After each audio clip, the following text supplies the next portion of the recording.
I just don't want to create a theology that insulates us from the obvious need to seek the healer for the healing. A phrase somebody thought you might have said is, I refuse to create a theology that allows for sickness. Mm-hmm. And so if I have ongoing sickness, that's like, what do you mean by that? Is this my fault? So maybe you can just speak to that. What are you trying to say with that sentence? What are you not trying to say with that idea? What I'm not saying is that if somebody's sick, they've got sin in their life, mm-hmm. or they have no faith, or their theology is bad, or any of those things could be true, but it's not an automatic. And it's never a statement. I never would make a statement like that to pin somebody, to confront somebody, or to expose them or shame them in any way. Mm-hmm. It's a personal statement, mm-hmm. that I am not going to allow in my world sickness to be equal with suffering for the Lord. I'm not going to deify it. I'm not going to sanctify sickness as having this divine role. Can God use it?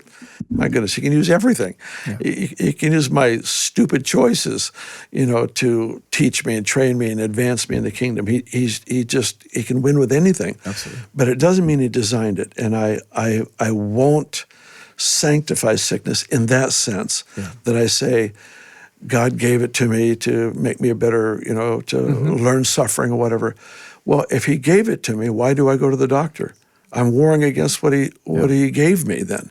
We've got to think through these things because they're not treated that way in Scripture. Jesus never once came to somebody and said, mm-hmm. it's just not time. You need to walk in this pain or this blindness or whatever. Another year or so and you'll be ready. Yeah. He just never did that. Yeah. We do that, but he didn't do that. Yeah. And so I'm trying to respect what I think he respected. I'm trying to honor what I think he honored, and just not make spiritual a disease. Mm-hmm. Let's call it for what it is. Yeah. God can use it, but it's not his design. Yeah, that's all. I think you said sometimes I'll talk about it like suffering isn't a virtue. Yes, and you can go through suffering with virtue. Yes, with the hand of the Lord, with walking hand in hand. But when we embrace suffering as a virtue, that invites all sorts of brokenness, and stamps the approval of God on it. Yeah, and it's really a dangerous place to be. So that's what you're trying to say. It's like exactly. Yeah. It's like if I see sickness as my chance to suffer for Jesus, where do I have liberty to pursue healing? Because you don't want to violate the work he's doing in you. Right. Yeah. And it's just that tension is never addressed in Jesus' life, and that's why. Mm-hmm. That's why I have to approach it that way. On the other hand, somebody comes to me in great pain or sickness.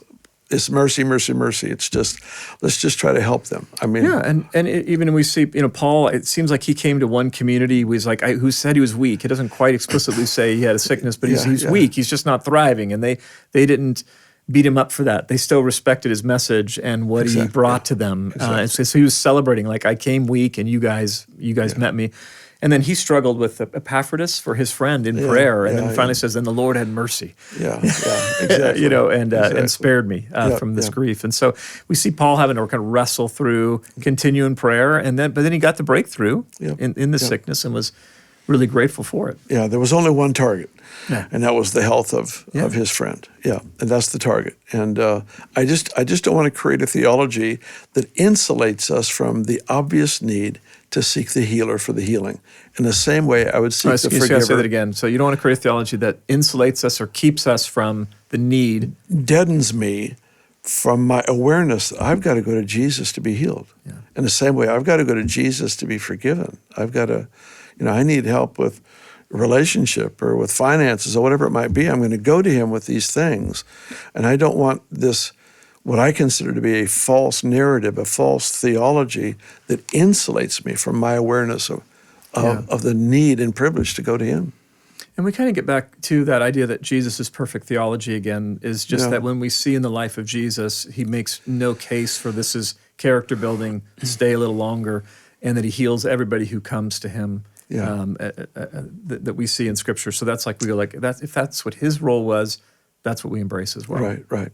He didn't heal everyone who was sick in that day. No. Because we see The guy they walk by, the gate beautiful, yeah. he's there for how many years, and Everybody at the Pool of Siloam except the one guy. Yeah. So it's not like Shazam, everybody's well now. It wasn't that. It's a relational journey. Yeah. It's the people who came to him. It's the people he connected with. It's it's blind Bartimaeus in the back of the crowd yelling out for help. It's this relational journey where he responded in mercy, and to me that's the beautiful picture.